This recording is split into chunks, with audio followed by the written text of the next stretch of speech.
Hey, this is Pradeep with Sensatura, and today we are doing a collection overview of the Terre line consisting of 6 fragrances. They have been released in regular intervals over 20 years starting from 2006. Their renowned perfumers Jean-Claude Ellena and Christine Nagel have composed 3 each from the line. I really like this collection. In fact, it is up there with the Dior line for me as my favorite men's signature fragrance line. Hermes obviously has fragrances from the last century, but as much as hobbyists today enjoy the likes of Equipage, Bellamy, Rocabar, and such, acclaim and business wise, they weren't on par with the competition. Hermes established a timeless signature woody scent profile, which was modern and still respecting the roots of the brand, taking threads from the likes of their first fragrance in Eau d'Hermes, maintaining this dry, earthy, orange, fluid signature. They have tackled both fresher and darker takes of this particular signature. It's such a flexible scent profile and shuffles between the clean, dirty, woody, aromatic, and earthy aspects. It superbly demonstrates some of the most stylish, suave integration of woody notes in a traditional masculine fragrance the last few decades even. In the same bracket of Cartier's Declaration, also made by Elena, Gucci Envy, L'Instant de Guerlain, and such. So let's go over them one by one in the order they were released, and in the end, I will also share my ranking. The first 3 were composed by their then renowned perfumer Jean-Claude Ellena, starting with the original EDT in 2006. This was a proper pillar release for Hermes amidst a lot of important releases, designer exclusives, and such. It is the Swiss Army knife of men's fragrances. It's got the fresh citrusy aspects from the bitter orange, the aromatic geranium, and it's got a resonating earthy woody dry down from the combination of cedar and vetiver, all one would expect from a versatile, timeless men's fragrance. The inspiration behind this was a stake planted in an isolated red earth, indicating the human presence. It's able to represent this sort of rugged nature in this sophisticated, approachable fashion. It's very spacious and expansive. It's got that flinty, earthen scent rising with the midday heat sort of feel to it. It comes across really effortless, just a snapshot of simple elements captured in the right place at the right time. I have worn this as a signature scent for almost a year at business school. This is my second bottle. It feels everlasting. It's sure to stand the test of time much better than most other signature scents from other brands, even though I don't wear it as much these days, for months even. But whenever I come back to it, there is always this sense of familiarity, almost like meeting an old friend in a way. It's just an incredible fragrance. Hope to always have it. Second is of course the Pure Parfum version from 2009, which would make this the first parfum concentration fragrance marketed toward men since 2000 at least. We are still getting parfum and elixir versions right and left to this day. I doubt Hermes will do an elixir, certainly hope not. Anyway, the parfum is a genuine flanker in that it's recognizably Terre d'Hermes. Right from the start, you get a comparable opening with the rindy, bitter, grapefruit and orange. At the same time, it also presents itself with a more prominent woodiness and this earthy green mossiness, as opposed to the prolonged freshness of the EDT. The flinty mineralic aspects are also toned down. Instead, there is this earthy, dense, camphoraceous herbal smell, which is supposedly coming from the shiso note working with the patchouli. Because of this, it's even considered a chypre. The cedar and vetiver woody aspects are also here, only they work in tandem with the earthy moss and patchouli. It does not turn overly dusty, vegetal or swampy like some other earthy, woody vetiver scents do, thankfully. I am not a fan of that particular style of scents. It is not as airy or expansive as the EDT. Feels like the elements are much closer, making it richer and present as far as the wearing experience goes. The performance is fairly good. I can pick it up throughout the day, but it does not push too much, nothing aggressive. The EDT diffuses a lot more. This behaves like a parfum concentration would that way, not crazy diffusive like Dior Parfum or anything. but lasts for a decent amount of time, 8 to 10 hours, and even longer on clothes. It's mostly year-round wearable, particularly works during fall and winter, maybe not in the high heat and not as daytime friendly as the EDT. Third is Eau Très Fraiche from 2014, the last one composed by Elena. Upfront, I have to say that this has been discontinued due to raw material restrictions, unfortunately. It was replaced by Eau Givree in 2022. So it is the only one that's not readily available. The 5 others you can easily find online and at all your regular outlets. Given that it's only been a couple of years since they stopped production, there are still some bottles of this online for a reasonable price. So now is the time if you like this, because the prices are only going to get higher as the years go by. In any case, coming to the smell, this, as the name would imply, is a fresher, warm weather take on the original Terre scent profile. Even the orange highlights on the bottle are lighter and the cap is white. It even came in larger size bottles like this 125 ml. Not a cologne concentration per se, it is still an EDT. This has a larger emphasis on the fresh, citrusy aspects, lots of grapefruit, bergamot and orange. It's the most bright and invigorating iteration from the lineup. Even the citruses are not as rindy, bitter or earthy as they are in the EDT or the Parfum. They are even more fresh and zesty and watery, not as expansive. There is a prominent geranium which adds to the freshness and a touch of soapiness.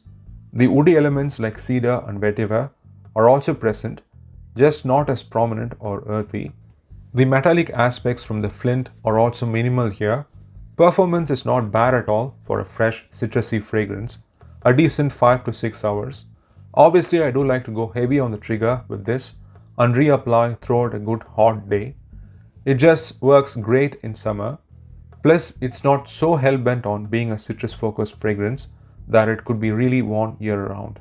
Alright, that covers the trilogy of Jean-Claude Elena. They all share the same blueprint. Now let's go to the trilogy of Christine Nagel. So the fourth fragrance is Eau Intense Vetiver from 2018. Even before this, some have talked about the Terre d'Hermès line within the category of vetiver fragrances. Yes, it has been a prominent base note, but I would not say they are vetiver fragrances per se. This iteration is where it is convincing as a vetiver dominant fragrance. It is also sweeter in the relative frame of reference, less dry. I would even say there's a bit of succulent quality to it. It has a prominent bergamot along with the grapefruit and lemon, which sort of tones down the bitter, rindy aspects. Bergamot and lemon with geranium can have some creamy, floral nuances, which makes this more accessible than the grapefruit in the other iterations. Some peppery nuances in there as well. Drying down to this woody, yet not as earthy or dry vetiver as in the others. It can also be balsamic, which is probably the variety of vetiver here. This is also the one with a hint of amber, which is not so obvious in the others. You can tell this is made by a different perfumer because of the construction. It's more vivid and dynamic, not minimalist or expansive. In fact, this got some heat at the time of release. Some consider it to be their least favorite from the line. As usual, with a change of perfumer, some even claiming this is more mass appealing and a sweeter take. But I think that's harsh. It is still convincingly Terre and it smells like an Hermès scent, quality-wise. I myself like this a lot. In fact, this is the second most worn for me from the line at the moment. I got a loose 125 ml refill of this for like 30 euros at that time and went through it in a year and a half. The performance is good, lasts 7 hours or so with a softer projection. It is probably the calmest of the 4 so far. It's not really intense as the name would imply, but it gets me through the day and that's fine by me.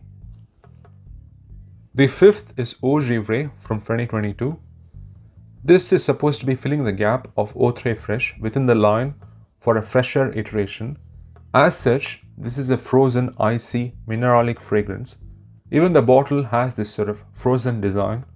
I wouldn't say this is a take on the theme of the original per se, because there may be some hints here and there, but it's close to being a new fragrance.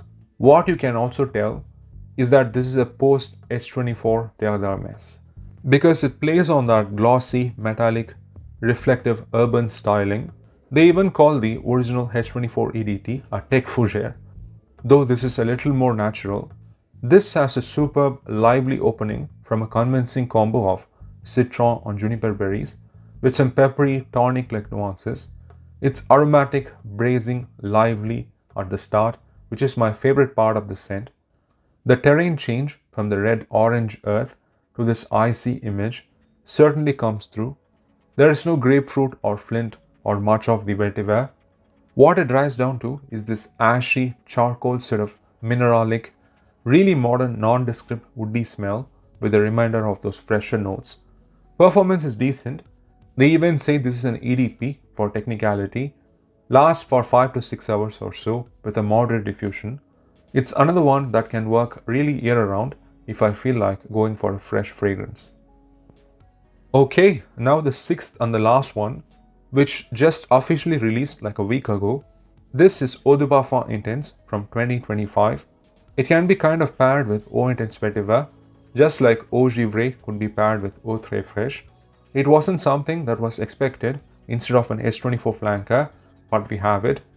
This goes back to the original Terre signature and reworks it, again going for a different setting, apparently a volcano.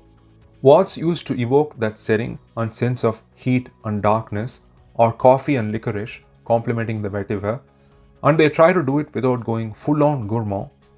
This is the least fresh, noir iteration, if you will. It's got this carbon charcoal sort of outlook to it. The signature vetiver, cedar, peppery base is back, working with those new elements. They can come across busy, trendy, maybe even a bit less cohesive compared to the others in the line. They actually mention a lava stone accord here, would you believe? Thankfully, I got to smell this blind for the first time without really knowing anything about it, which is just close to impossible these days with brands giving pages and pages of information, promotional material and notes romanticizing the scent. I was still able to infer from testing it then that this is clearly the darker, enigmatic take on the theme. As dark and chaotic as it comes across initially, it settles down rather fast and stays close to the skin. I have to admit I was a bit let down by the performance. I was expecting for a fragrance with such notes to have some decent tenacity. But if that's a compromise for getting away from woody ambers and harsh aroma chemicals and the Akigala woods of the world, then I will take it. Alright, now to rank them, which is not easy because this entire line is solid and I tend to go back and forth. Still, as of today, first would be the Parfum version, which is my current favorite. Second is Eau Très Fraiche. Third would be the original EDT. Fourth, Eau Intense Vetiver. Fifth, Eau Givree. And sixth is the new EDP Intense, which by no means is a bad fragrance, but it is the newest release. Maybe it will climb up in the future after a few years, but that's how I feel today. To wrap up, the collection is just excellent across the board. Does not come across stereotypical. I think this would have worked 30 years before or 30 years from now. What the competition has done, your blue fragrances and aquatics are already considered creations of their time. The current designer audience have moved on to these sweet concoctions, metallic musky scents and whatnot. But here, the sort of neutral scent profile really seems to help with its longevity and timeless character. I think now with the Diorama line being dismantled, this might as well be the defining men's fragrance collection of this era. So there you go, my overview of the Terre d'Hermès collection from Hermès. Thanks for watching, take care and ciao.